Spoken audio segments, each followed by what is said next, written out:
Hey everyone, thanks for tuning in again. Today we'll be going over the 8 limbs of yoga as taught by Patanjali in his Yoga Sutras. Can you see that?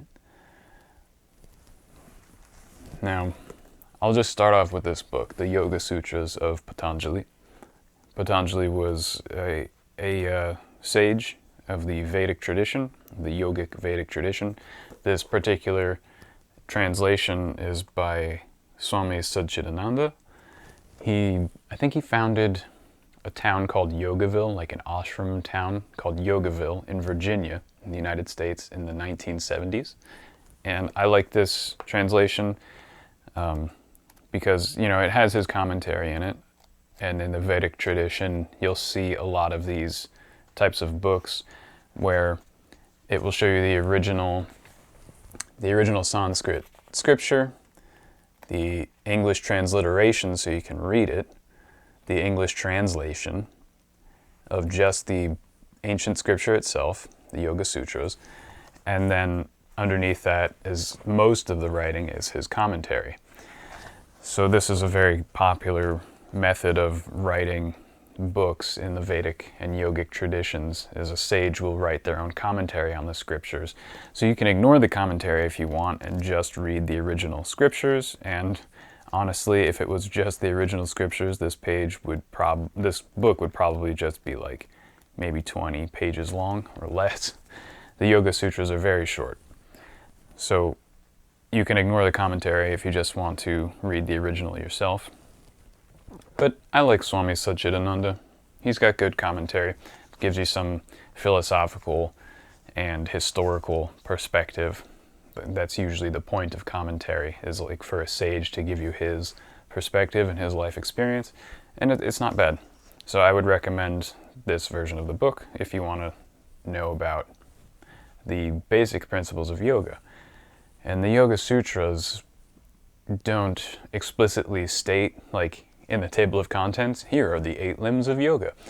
The 8 limbs of yoga are basically scattered throughout the Yoga Sutras. You kind of just have to read it and you'll find the main 8 limbs, the main principles of yoga.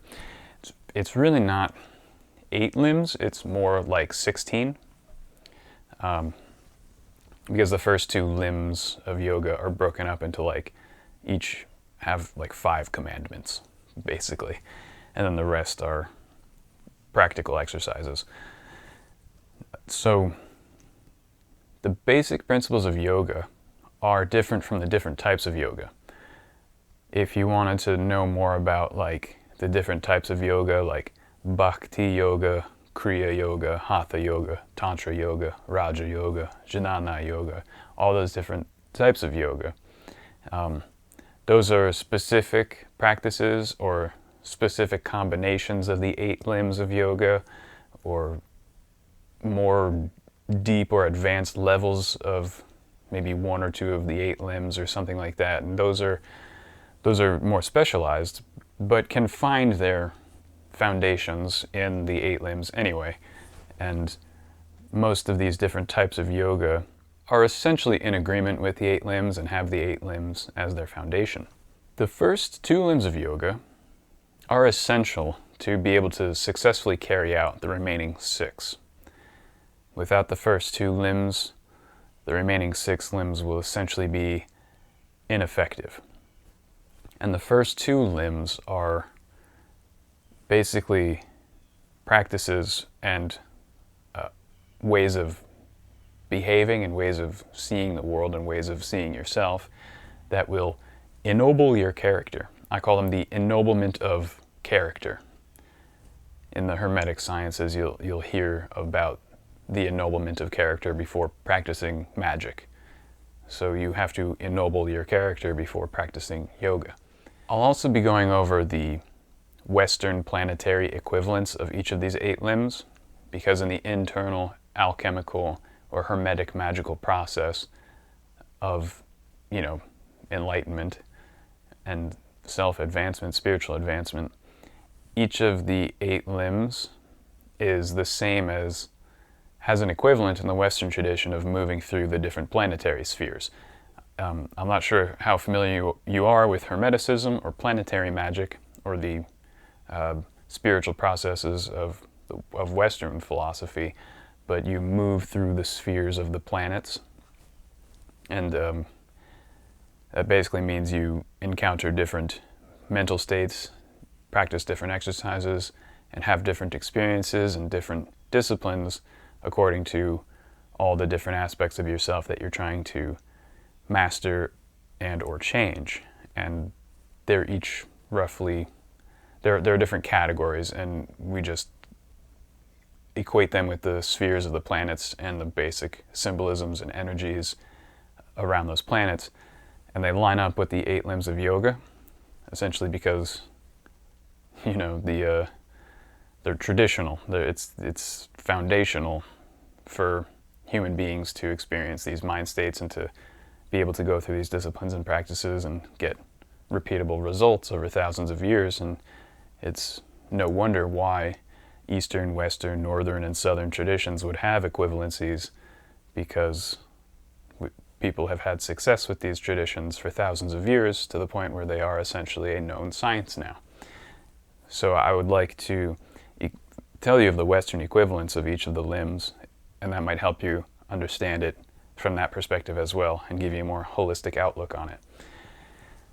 So the first limb is Yama. Yama is like the lord of the underworld. He kind of has the equivalent of Pluto or Hades or even Saturn in a certain case. But anyway, the planetary sphere that Yama is associated with is the sphere of Saturn and the metal of lead. If you know about the alchemical, spiritual, symbolic equivalents of the minerals, of the different metals, I'll be going through those too. But anyway, Yama, Saturn, lead. The first one. These are what you can call the restraints. And there are 5 restraints, or 5 commandments of restraint. And these have to be practiced essentially as a foundation before carrying on with the other practices. And the first one is Ahimsa, which means non-violence. I think that's pretty self-explanatory. You restrain yourself from committing acts of violence to others or yourself. The next one is Satya, or truthfulness, meaning you speak the truth, you act in the truth, you seek the truth, you uphold the truth above falsehood and illusion, you live in the truth, you're true to yourself, you're true to others, basically just living in truthfulness, and you attempt to find the truth. And then there's Asteya, which thou shalt not steal. Don't steal stuff. Pretty basic. Restrain yourself from being greedy and thieving. Then there's Brahmacharya, which is like moderation and chastity. And generally people apply this to sexual conduct, but it goes beyond that. It's moderation in everything. It's only eat when you're hungry. Don't overeat and don't eat junk food. Don't oversleep and be lazy. When you wake up in the morning, get out of bed and start your day. Don't just lie there for 45 minutes because you're sleepy and lazy. You get up and go. This is all part of Brahmacharya.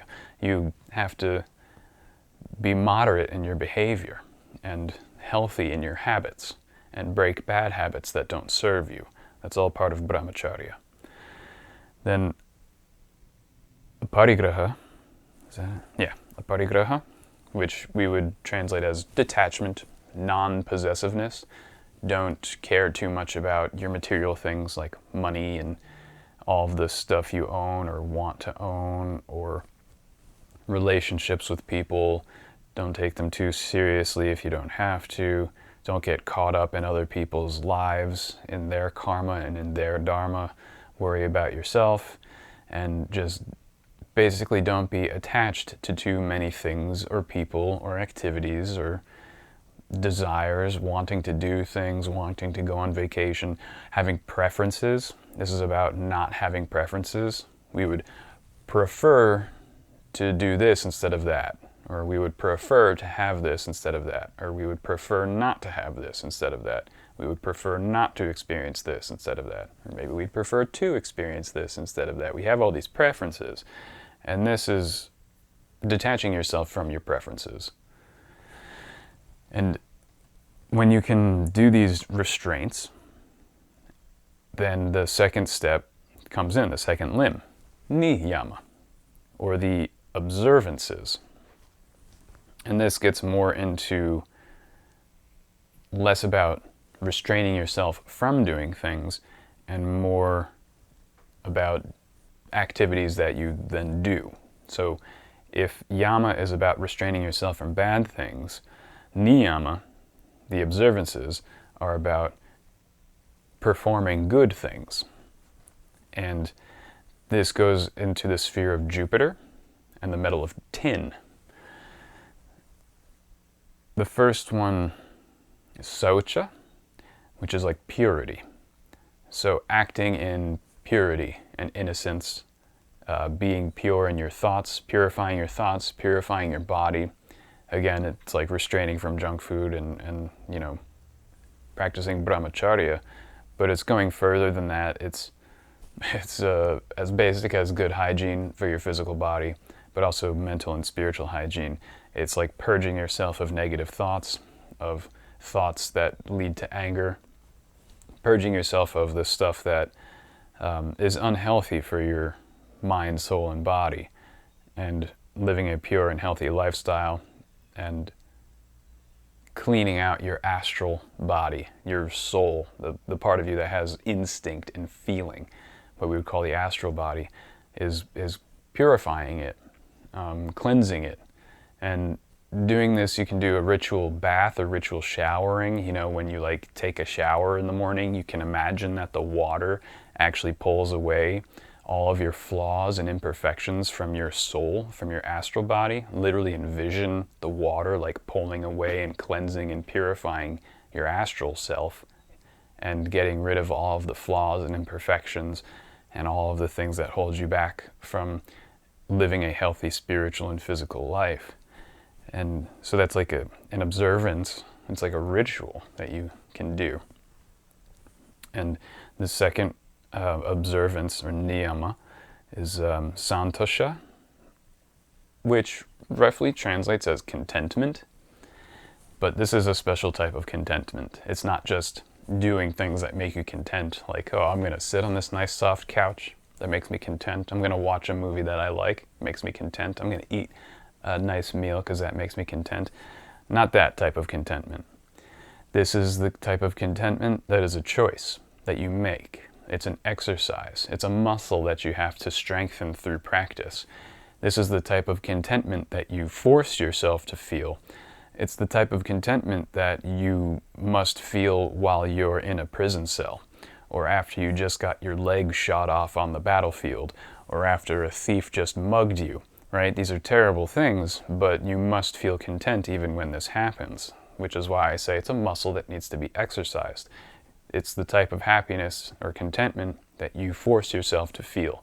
It's a deliberate choice where something happens to you, or maybe something doesn't, maybe your life is just boring and stable, but you choose in this moment, I will be okay with whatever's going on. I could feel angry, but I'm going to choose not to. I could feel sad, but I'm going to choose not to. And you make the choice to counteract whatever emotions you're feeling, and it puts you in a center instead of being pulled from your center with anger or elation and extreme happiness or sadness or giddiness or whatever the feeling that's pulling you from your center. You counter it with a choice to be content instead. It's a type of cultivation of serenity. This is one of the central principles of Stoicism and Taoism, is this Santosha, this contentment. And without it, you will be pulled around by your emotions, and you won't be able to practice the further limbs of yoga because you will not be in control of your emotions. So even though it translates as contentment, what it really is emotional control. And you have to be relentless with yourself, You can be gentle and kind and nice and lenient with other people in your life when it comes to them and controlling their emotions and or failing to do so, you can be nice and lenient with other people, but you can't be nice and lenient with yourself. You'll hear a lot of this in the New Age, like, oh, forgive yourself, be kind to yourself, and stuff like that. Like, yeah, that's good, because you don't want to hate yourself, so I understand where these New Agers come from. But you really, when it comes to controlling your thoughts and controlling your feelings, it's my opinion, it's the opinion of the ancient yogis, and it's the opinion of classical hermeticists, that with yourself you need to be relentless and ruthless. You need to control yourself and purge your mind, soul, and body of impurities. And it's not easy, and people take it to extremes sometimes, and you want to make sure you're not causing damage to yourself through the ruthless relentlessness that you'll be applying to yourself. You don't want to drive yourself nuts. That's where all these other limbs and steps come in to help you deal with how ruthless and relentless you're going to be to yourself. So you can't just do the ruthless, relentless part on its own. You need to balance it with all the other things, like with contentment, for example. You're going to be ruthless and relentless with yourself, but you will choose to be content as you do so. You see what I mean? So it won't lead to self-hatred because you're choosing not to feel self-hatred. So there's a fine balancing act that occurs. It's one of the reasons why people say spirituality or yoga is like walking on the razor's edge, and the abyss is on either side of you. You have to keep a good balance with yourself and make sure that you don't drive yourself nuts with this. But you really do need to purify your thoughts and feelings and your body in order to have a good foundation for practicing things like meditation and breathing exercises and so on. Otherwise, you'll fail. You might do, well, I'm not trying to scare you away from yoga, but it won't be as effective as it could be. The next one is tapas, which can translate as austerity or discipline. There are many types of tapas. It could be as simple as making sure you perform the Lord's Prayer every morning and every night. Making sure that you are being grateful for your food before you eat it, taking a moment to maybe pray or imbue your food with a sense of gratitude. Thank God, thank the world for providing you with the food. It could be, it rhymes, tapas and japa. Japa is like counting mantras or prayers, like if you have one of those beaded necklaces or strings of malas or prayer beads, you can do the tapas of, I'm going to sit here for 45 minutes and count out 1,008 mantras or something like that. Just sit still and repeat the mantras. These are forms of austerity and self-discipline. It could be, there are extreme forms of tapas. I'm sure you've heard of people who will build fires around themselves and sit and endure extreme heat as a form of burning away their karma. I'm sure you've heard of the self-flagellators, people who whip themselves and cause harm to themselves or wear extremely uncomfortable clothing, or even clothing that damages their flesh. There are people who wear like clothing with thorns in it that will purposefully like rip into their skin as a form of repentance, repenting for their sins or burning away their karma. I would never recommend the extreme forms of tapas. I honestly don't know how effective they are. They seem to be a bit masochistic in my opinion. But, you do you if you think it's necessary, but I wouldn't do the extreme forms of tapas. The effective forms of tapas lead to self-control, not self-mutilation. So something like, I'm going to sit still for 15 minutes. And I'm not going to move. I'm going to, sit straight and still with my hands on my knees, and I'm going to pay attention to even the smallest micro movements of my muscles and prevent myself from even those small micro movements for 15 minutes. And it's just a way of disciplining yourself. You could sit around and play video games, but you're going to say, nope, I'm going to sit in silence instead. You could be like, I'm going to eat this Twinkie. You're looking in your cabinet and you're like, oh man, there's a really nice piece of junk food that I could eat, but then you just say, no, I'm not going to eat it, and then you walk away from it. or even throw it in the garbage or something. This is tapas. This is a form that you can practice. There are so many things, and it's essentially about breaking bad habits and cultivating good ones. Well, tapas is about breaking bad habits. Cultivating good ones is like the whole thing put together. That would be more like Saucha, the purity part. Tapas has a whole range of practices, and you'll find them in essentially every religious tradition in the world. And you gotta just pick the ones that make sense for you, and you can intuitively understand, even without studying like books written about tapas or austerities or disciplines. You can just kind of listen to yourself. You'll know what your bad habits are. You'll know what your cravings are. You'll know if you fidget while you sit, or if you have a propensity to eat junk food, or to watch too many movies, or to be lazy and not get out of bed, or whatever your bad habits are. And then you just do the opposite of them. You just break yourself of your habits and you cultivate stillness and discipline. And so you can develop your own tapas practices. You don't need to do any that are prescribed by old books or by teachers. You can just listen to yourself, know yourself, and you can create your own tapas practices, which basically you're just trying to break bad habits, cultivate self-discipline. This leads into Svadhyaya, which is self-study. In the Western traditions, this has the biggest emphasis in terms of what Western occultists and teachers teach to their disciplines, to their disciples. There usually is the biggest emphasis on self-study or self-observation, self-knowledge, and there's so much of it in the Western tradition that we emphasize it above all else, especially at the Temple of Apollo at Delphi, where the famous oracle used to be. There was that "Know thyself and you shall know all" inscription, the "Know thyself" inscription. And it's like the kernel of the Western spiritual tradition is self-study. And this, again, similar to tapas, has many, many different practices that you can apply. You can follow one of your five senses back to its origin by meditating upon one of your senses, feeling it in its gross and obvious aspect, and then trying to follow the sense back, subtler and subtler, to where the sense comes from, that origin of yourself. You can do it with emotions. You can feel an emotion, either deliberately or because something happens, and in that moment you can then try and understand that emotion, look at it, feel its texture, find out where it comes from, follow it back to its subtlest source. You can do it with thoughts, follow your thoughts back to their source.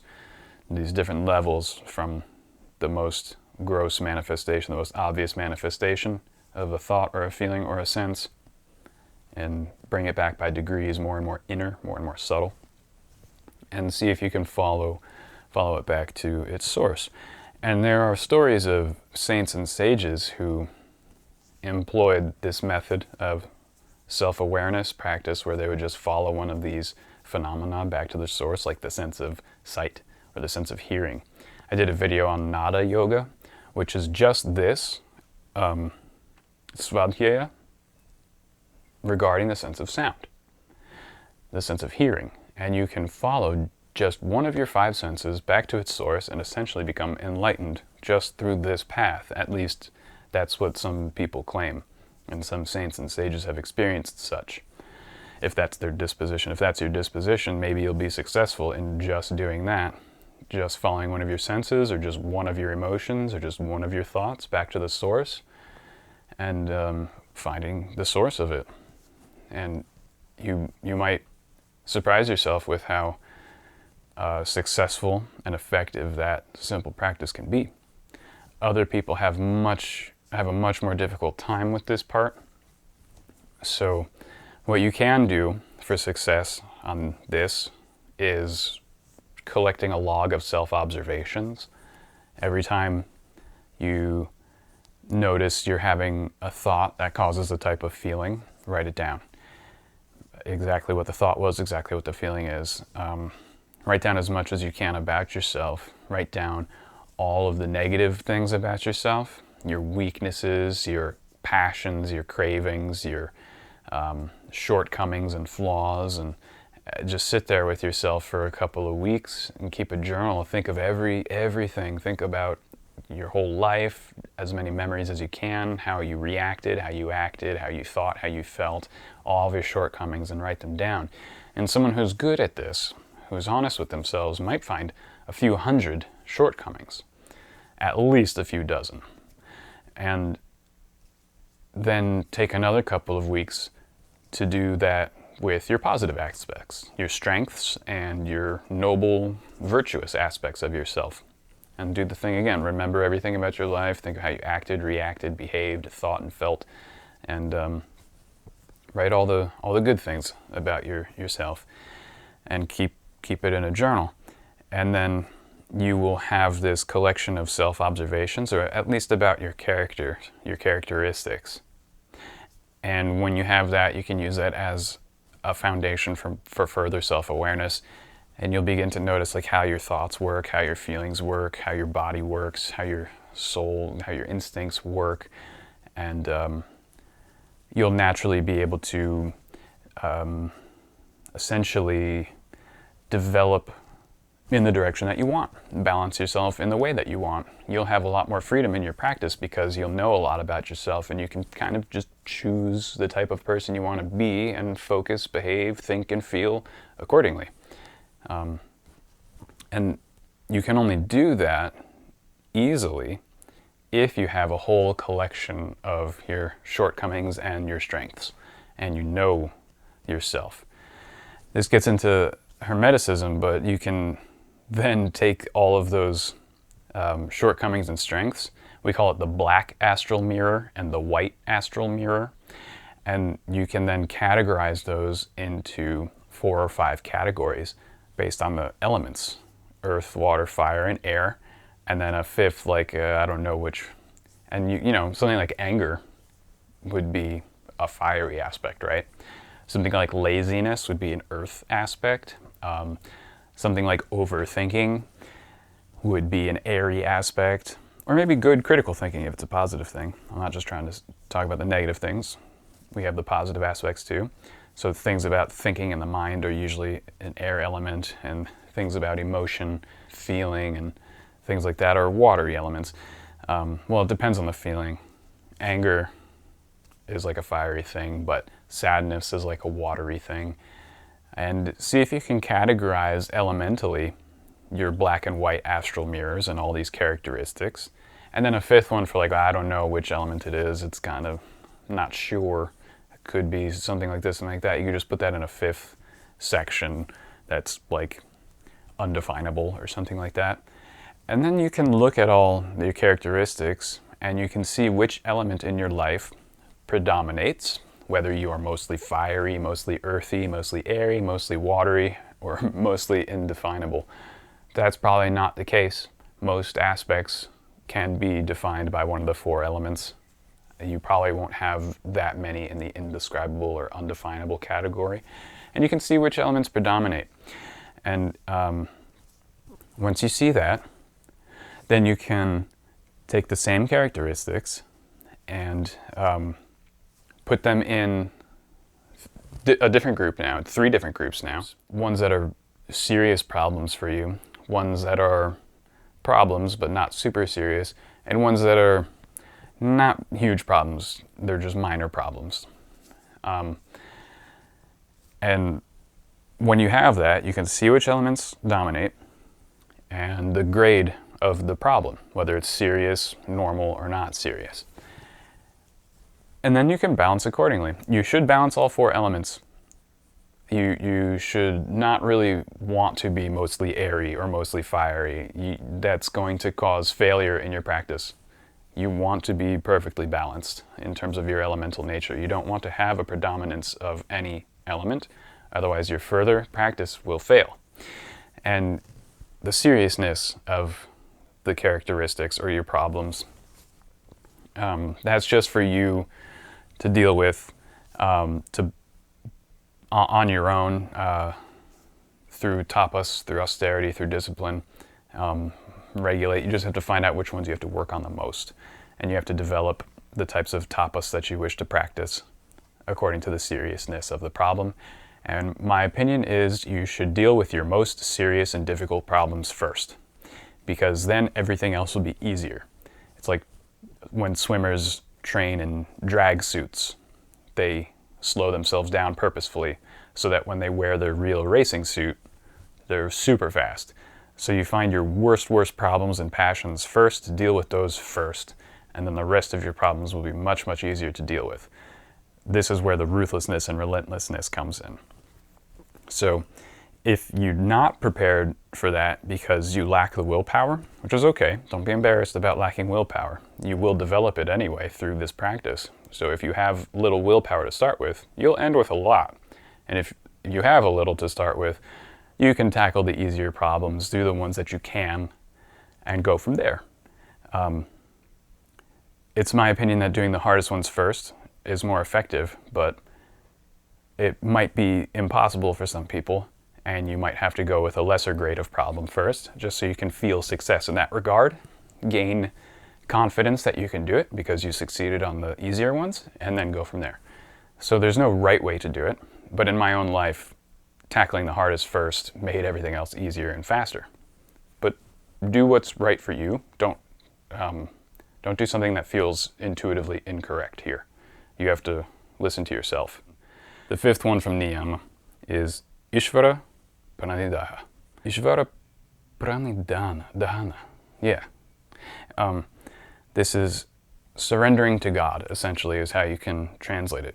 Isvara is the highest aspect of God. God in his highest aspect. So Shiva in his highest aspect. Vishnu in his highest aspect. Brahma in his highest aspect. Whatever. It's like the most high God, right? Tao, source, the fundamental reality. And this stage of Niyama, this practice, is surrendering to the ultimate source of reality. Now, this is where like the English language and the Sanskrit language become cloudy, because you can translate it as surrender to God, but people have different conceptions of God, whereas Ishvara, you really can't have different conceptions of that. That's a specific word. It's like saying the source of reality, the fundamental reality, right? We don't translate it like that into English for certain religious and political reasons. We use the word God, or it's just simpler, it's one syllable, right? And it's a shortcoming of the English language. We have to say things like the fundamental source of reality, which is many syllables. But that's your cosmic safety net. You don't want to get caught up in conceptualizations of what God is or isn't according to your beliefs or your parents' beliefs or society's opinions or whatever. You need to deconceptualize it or reconceptualize it as the fundamental aspect of reality, the absolute, the source of reality, that which is beyond concept, beyond intellect, beyond what people think about God. It's the source of reality. And it doesn't require your belief. The source of reality obviously exists. Reality has a source. We're experiencing reality, therefore there is an origin of reality. That is Ishvara. That is what you surrender to. And as long as you conceptualize it in this way, you won't get caught up in sectarianism. You won't get caught up in deification or deism. You won't get caught up in making mistakes along like which God should I surrender myself to, in the mistakes of that many polytheists make when they don't go deep enough into the mysteries. They kind of just stick with the shallower aspects of the mysteries where they think in terms of many gods. You'll avoid those mistakes when you understand the term Ishvara, the highest aspect, the fundamental absolute aspect, and surrender yourself to that. And you will essentially live accordingly and pray and ask to live accordingly in terms of how a human being who is in tune and in harmony with the fundamental aspect of reality would behave, and that is yourself. You become more yourself because you're in tune and surrendered to God, and God wants you to be yourself. You're in this world to be yourself, and you need to be more and more yourself. So if there's a person who says a godly person acts this way, or a holy person acts that way, and they have this bullet points of, if you are a spiritual person, then you will be this, this, this, and the other. A lot of the time you'll hear, a spiritual person will be a vegetarian. A spiritual person will be kind and nice to everyone they meet. A spiritual person will do this, that, and the other. We have all these conceptions, and all the religious traditions are guilty of this. The New Agers are guilty of this. Everybody has this idea of what spiritual people think and act like. And maybe to an extent, some of it is true based on thousands of years of observation. But when we're talking about surrendering to God, we're talking about living your purpose, being yourself. So, a hurricane blows people's houses down, right? Is that because the hurricane is anti-spiritual and evil? That it's an evil entity that does bad things to people because it blew someone's house over? It's a hurricane. That's what hurricanes do. Are scorpions evil when they sting you? Because you're walking around the desert barefoot and a scorpion stung you on the foot. Is that scorpion like the enemy of God or the enemy of humanity because he put his stinger in you? No, it's what scorpions do. So don't get too caught up in what you think a spiritual person will behave like. What you have to do is surrender yourself to the will of the Most High. And when you do that in conjunction with purifying yourself, restraining yourself, breaking bad habits, breaking all of the things that are not yourself, you will become more yourself, and you will live more and more in your purpose. And your purpose might appear pretty awful to some people. Some people might not like your purpose, and they'll see the things you do and the things you say and say, oh, that person's not spiritual. That person, blah, blah, blah. They're just not a spiritual person. Look at what they do. How could they possibly be spiritual? But they don't have the wisdom to understand that people have different roles and purposes to play in this world. Like, there's a guy on YouTube I like to watch. His name is Casey Stern, and like Camera Conspiracies and Vegetable Police. I'm not sure if you're familiar with those, but he's a funny dude, and he has this. He said something like a long time ago that was cool.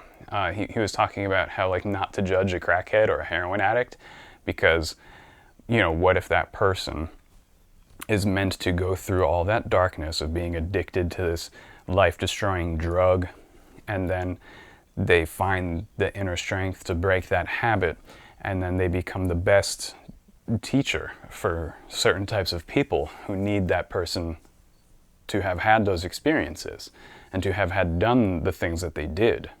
And they might become one of the greatest spiritual teachers in the world because they spent half their life, doing all sorts of messed up stuff in the streets. You know what I'm saying? So you don't know if someone's living in their purpose or not, just judging on their actions. And someone who's fully living in their purpose, who's surrendered to the flow of the cosmos and what they're here to do, there will be a whole range of behaviors that each individual will engage in.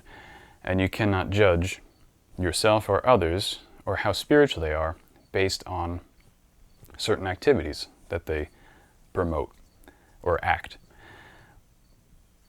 What matters is their level of self-awareness. How much do you know about yourself?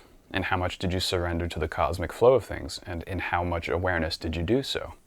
If you did so in complete awareness, well, this is a debate to be had. Anyway, those were basically the first two limbs, or what I like to call the 10 commandments of yoga. You'll notice there were 5 in each, 5 of these little micro limbs in these two larger limbs. And together these two limbs are the ennoblement of the character. And without these two limbs, the rest of your practice will probably fail. You have to ennoble your character first before you will have success in things like meditation and thought control, or experiencing meditation without thought, that sort of stuff. This will bring us to the third limb, which is asana, or loosely translated as posture, which mine is not very good right now. This applies to the Mars energies, the sphere of the planet Mars, and the metal of iron. This has to do with your physical well-being, your physical strength, your flexibility, and your spinal health, essentially. This is very important because if your body is weak and uncomfortable, you will not be able to sit still in meditation, and you will have less control over your body. This makes it a lot easier to practice that form of self-control. Also, it has to do a lot with balance. And if you can achieve physical balance, it's actually easier for you to achieve emotional and mental balance. And vice versa. If you have emotional and mental balance, then physical balance is easier. And there are different postures where you stand on one foot and stretch your arms out and all that sort of stuff. And you have to be in tune with gravity and your body, and you have to be strong, and you have to build your strength through physical exercises, and you need to practice that to really discipline your body and strengthen your body, bring flexibility to your body, and bring health to your spine and your spinal cord, because your spinal cord is extremely important. And when you sit in meditation later, you need to have your spine like totally straight. And if it's not, or if you have displaced vertebra, you need to see a chiropractor and straighten your vertebra out, because your spine, your spinal cord, is the physical manifestation of like the very core of your life force energy channels, your chakras. And if you're pinching that, it's like putting a kink in a hose, or squeezing a garden hose shut, and the flow of life force energy is less. And you're getting less life force energy through the rest of your nervous system to your organs and to the rest of your body, and your organs will cease functioning properly. And you'll get endocrine hormone imbalances and digestive issues and gut health issues, and all of that leads to emotional imbalances. And if you have these basic physical problems, you'll have like depression and sadness and overexcitation and bodily discomfort and all of these basic problems that will drastically hinder your spiritual development. So you really need to make sure that your body is kept in good order, especially your spinal cord, and your vertebrae need to be straightened out. I highly recommend chiropractic. It's cheap, it's available. There's chiropractors like in every town in America. You'll find one. But anyway, you got to keep your spinal cord healthy and free flowing, and let the energy freely flow throughout your body and get that life force into your organs. And increasing the flexibility of your spine and the rest of your body is important. Blood flow, energy flow, all of that is under this asana limb or posture. And yeah, it's very important. Physical health, strength, flexibility, and spinal straightness, balance, super important. The fourth limb is pranayama, breathing exercises, lighting the fires of your chi or your kundalini or your ching, your ruach, your ether, your vital forces. The air is filled with the vital forces that you need, prana. And breathing exercises are necessary for not only physical health and making sure your blood flow is rich with oxygen and rich with the subtler, more spiritual or etheric vital forces, and enriching your nervous system, your spinal cord, your organs, your glands, everything, your brain, with good, healthy, vital forces. It also helps you with your chakras when you start this is when you start to understand Kriya Yoga. It's not one of the limbs of yoga, it's a type of yoga. And Kriya Yoga goes deep into the Pranayama aspect, the Pranayama limb of yoga. Kriya Yoga has a heavy focus on that. And it's like lighting up your chakras, and the foundation of like opening and regulating your chakras is the breathing exercises. So I will actually quickly demonstrate basic pranayama, and I would recommend doing this for maybe 1 minute, 1.5 minutes whenever you want to do it. So do some stretching and exercising and flexibility stuff with your body. And then when you want to relax afterward and do a short meditation, after your exercise, before your meditation, sit spine straight in a comfortable position. And if you're a male, you start with your right thumb plugging your right nostril and your hand kind of straight up and down. And you breathe in through your left nostril fully. And then with your 2 middle fingers, you ring in your middle finger, close your left nostril, index finger pointing straight up, open your right nostril, and breathe out your right nostril completely. And then reverse it. In through the right, open the left, close the right, out through the left, right? If you're female, you can either do it with your left hand in the same way, thumb first, or you can do it with your right hand, but you close the left nostril first. And you just do it in the opposite order. So the male will close the right nostril first, the female will close the left nostril first. So that's basic pranayama. Do that for like a minute, minute and a half. Naturally, you don't need to breathe like too deeply, you don't need to like hold your breath or anything like that. Just do it naturally and comfortably. Don't strain your lungs when you do this. Just do it naturally and comfortably. And of course, there are different types of pranayama practices, and people will teach you. And like the Wim Hof method, I think that's an extremely popular breathing exercise these days. And like if you do the Wim Hof method incorrectly, you'll destroy yourself. Like this hyperventilation and too much CO2 in your body, and they're really, really stupid and unnecessary breathing exercises out there that will be recommended to you that I think it's irresponsible for people to be teaching these things online or in books, because each person needs a different breathing exercise. But the basic one that I just taught you is safe and effective, and arguably it's the only one you might ever need in your life. And it's good before meditation. And after physical exercises, but not while you're still winded from your physical exercise. If you're still breathing heavy and recovering from the physical exercises, give yourself a few minutes, calm down until you're breathing normally again, then do the pranayama. So it's easy and natural and not strained or rushed or artificially slowed down or what have you. Now when you do asana and pranayama together, this is referred to as hatha yoga. Now when someone in the Western world tells you they're going to yoga class or that they do yoga, what they're talking about is they do asana and pranayama.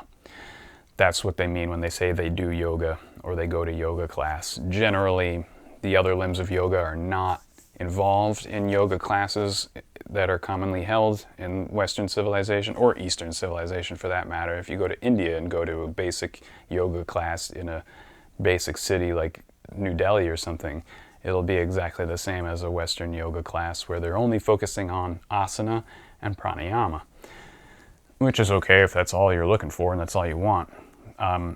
And the reason people do that is because the other limbs of yoga are they're very difficult. The first two, Yama and Niyama, to teach that to just random people paying you $60 for a yoga lesson or because they want to like be healthy.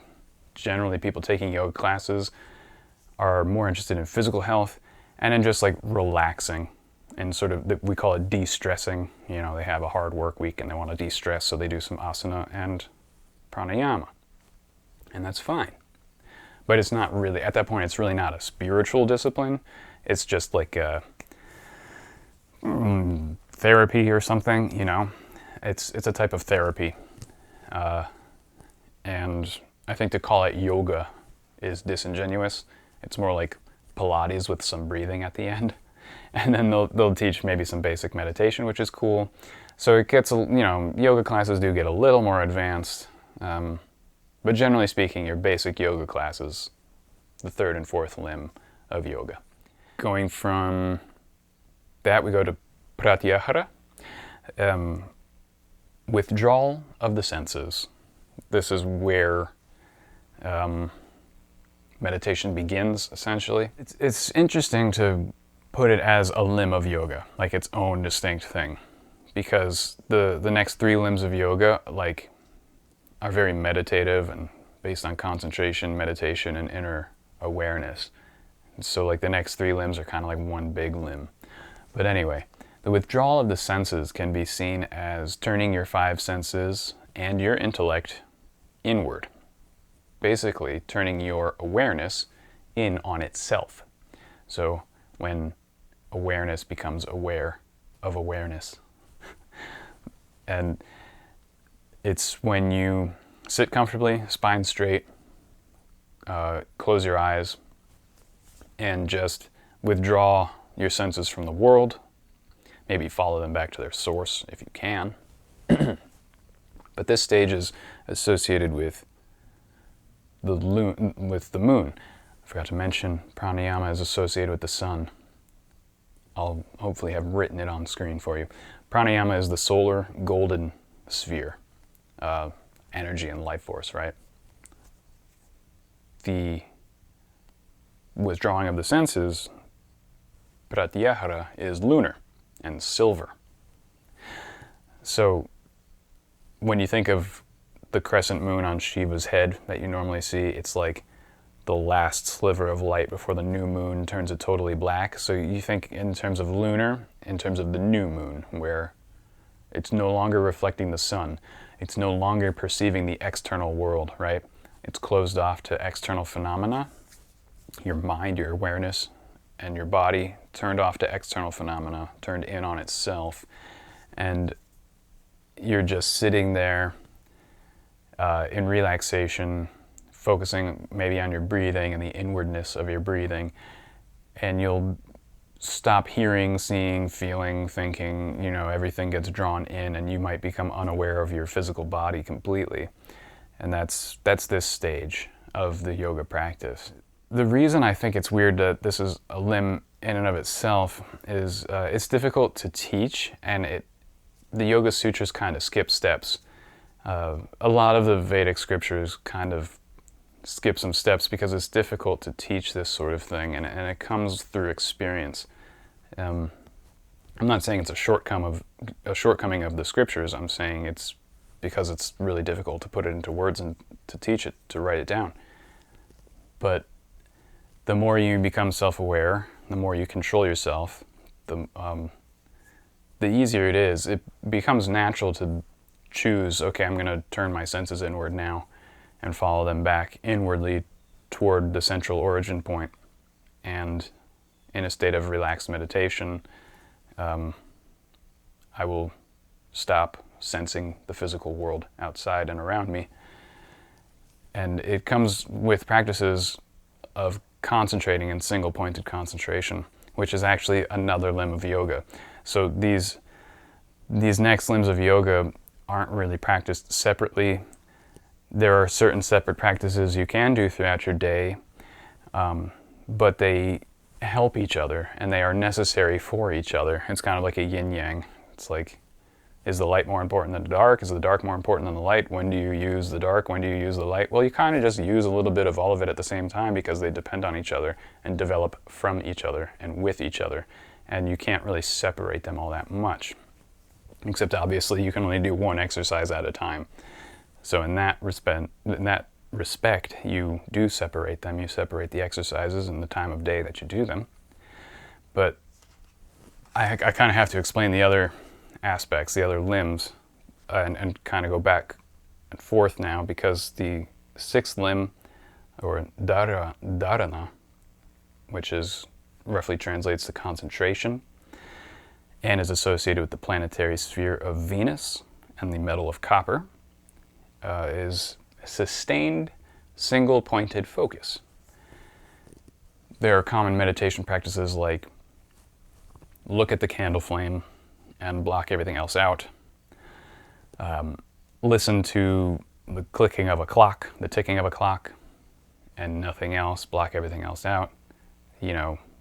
Imagine the sensation of cold on your skin, block everything else out.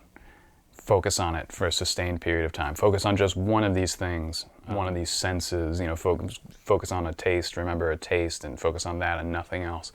And see if you can do it for an unbroken period of time, maybe 5 minutes. If you can achieve 5 minutes where you focused on that and nothing else, then this is single-pointed concentration. And this helps you focus on your senses. This bleeds into imagining the thing instead of actually seeing it or hearing it or tasting it. So you can imagine that there's a candle burning in your mind's eye and you focus on that and hold the image of a burning candle. Or you imagine hearing a ticking clock or a ringing gong. And there's not actually a ticking clock or a ringing gong anymore. You're just listening to the sound. And you're not even visualizing the clock or the gong. No, there's no imagery. It's just the sound that you're thinking about. And this is kind of like Dhyana, what we would call meditation, is the imagining of an unreal thing. If the concentration is concentrating single-pointedly on the real thing, then the meditation is concentrating on it through your imagination and creating it in your imagination and not focusing on it as a real object in front of you.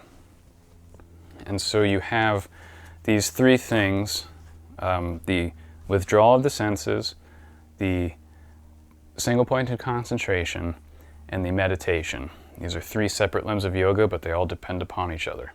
One of the exercises, I mentioned a couple. Another one is, if you have an actual candle, you start with that single-pointed concentration on a real candle and block everything else out. Then you can move on to the next stage of that exercise, maybe in a week or two or something like that, where you close your eyes and imagine the candle, have unbroken concentration on that. If you can sustain that for 5 minutes, then you can move on to the next, which is doing it with your eyes open and imagining that there is a candle in front of you when there really isn't one, with your eyes open to the extent where you can see it and touch it, basically. And that's kind of the process. The real one, mind's eye with your eyes closed, mind's eye with your eyes open. And this will have you control your thoughts. And then when you do that with real objects, and it can be a lighter, a pen, a book, your cell phone, it can be it doesn't have to be a candle, right? A clock or whatever. Do it with sight, like with an actual object. Do it with sound, with a ticking clock. Do it with taste, with the taste of something pleasant. Also sustain the taste of something unpleasant. Do it with a feeling. Again, feeling of something pleasant like warmth, or the feeling of something unpleasant like the feeling of hunger. And when you can do all 5 of your senses with unbroken concentration, with your eyes open for 5 minutes, you're probably ready to move on to real meditation, which is the next stage of meditation, I should say, which is the thoughtless state and maintaining an empty mind. So if you can have that single-pointed concentration of real, imaginary, and imaginary eyes open, you will be able to control your thoughts and get rid of and push away all of your thoughts. When you start to do this type of meditation, you'll probably find it difficult. You'll have thoughts. Just follow your thoughts, let them arise and cease. Try to notice that you're thinking. Sometimes you won't notice, you'll just be thinking and you won't be conscious of it. Try to be conscious of it. When you become conscious of your thoughts, you can just let them go on their own because you're aware of them and you want them to go, so they'll just gently go away on their own. If they're not just gently going away on their own after a couple of weeks of practice, this is when you have to bring back that ruthlessness and relentlessness, and you have to force yourself to not think. You have to purge yourself of thinking and just be relentless with your thoughts at that point, and just you cannot think. You don't want to think. Get rid of them. Sometimes you don't have to do that. Sometimes they'll just arise and cease on their own. and you'll become more and more comfortable with that to the point where they won't arise anymore.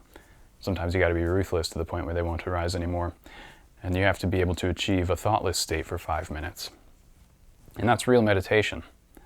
Because if you can achieve total thoughtless, empty mind for 5 minutes, then you will be much more likely to attain the 8th limb of yoga, which is Samadhi, or union with the divine, right?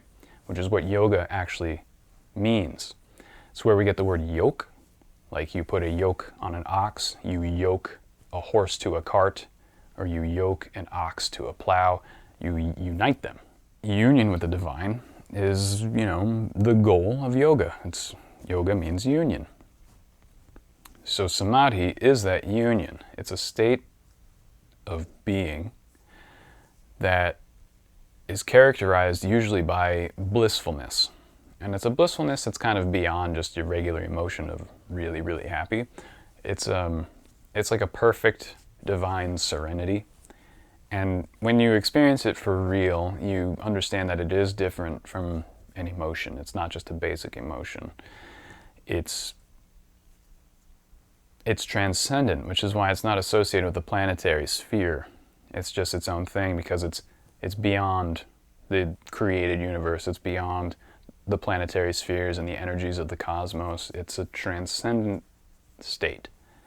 And it is where subject and object are meaningless terms now. There is unity of subject and object, and the interaction between subject and object.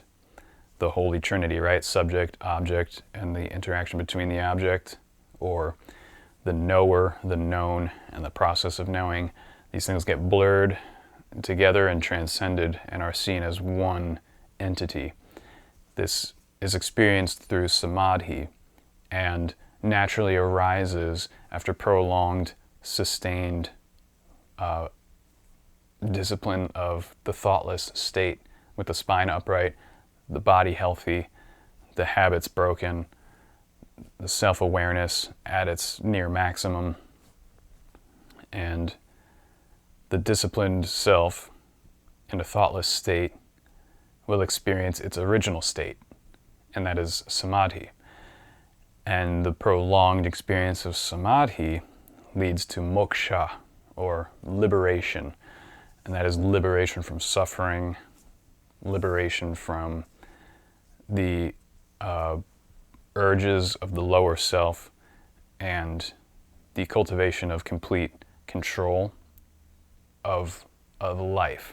Well, control might be, that's philosophically and academically debatable because we get back into the whole free will versus determinism thing and what is control. And if you desire control over everything, is that the ego? Because it's transcendent, it's essentially impossible to talk about these things because transcendence is higher than language and conceptualization.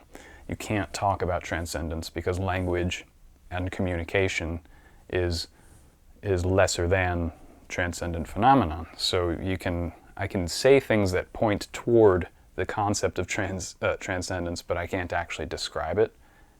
It's actually impossible. It has to be experienced.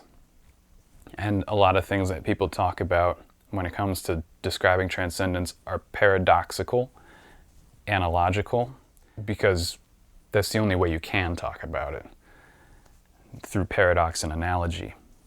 And there are hundreds of scriptures filled with these paradoxes and analogies that I won't go into them. You can read pretty much any of the Eastern scriptures or even any of the Western mystics, and they will fill your mind with poetic paradoxes and analogies about the transcendent state. Everything from the Cloud of Unknowing and Walt Whitman and the Lotus Sutra and the medieval writings of Maitreya, like the Middle Beyond Extremes. And there's all sorts of scripture out there that you can read about the transcendent state and how it points to, how these poets and sages point toward what the transcendent state is like. But a disciplined, self-controlled person will eventually experience Samadhi and moksha after prolonged experiences of Samadhi. When you take all of it into account, all of the 8 limbs of yoga, you have a very coherent system of self-awareness training and spiritual discipline that is congruent with basically any authentic religious system or religious tradition, and is not inherently contradictory to any religion. The practice of yoga, or divine union, is the science of self, the spiritual science that actually is the root of all religious systems. And all the different authentic religious traditions came from this one tradition. Now, I'm not saying they all came from India. I'm saying they came from the concept of self-science. And because self-science and transcendence is so difficult to teach, it gets put into mythologies, into stories, into religious systems, into poetry, into teachings that are easy to teach. And these lesser teachings are exoteric, generally, not esoteric. The inner teachings are more difficult and require experience and discipline. The exoteric teachings, or mythologies and stories and fairy tales and other things that priests and teachers will teach you, are exoteric, or the outer teachings. They're easier to understand and therefore can be taught to the masses, right? So the esoteric yogic tradition is essentially the foundation of exoteric religious traditions. And if the exoteric religious traditions are not deep enough for you, you can move into the esoteric side of things.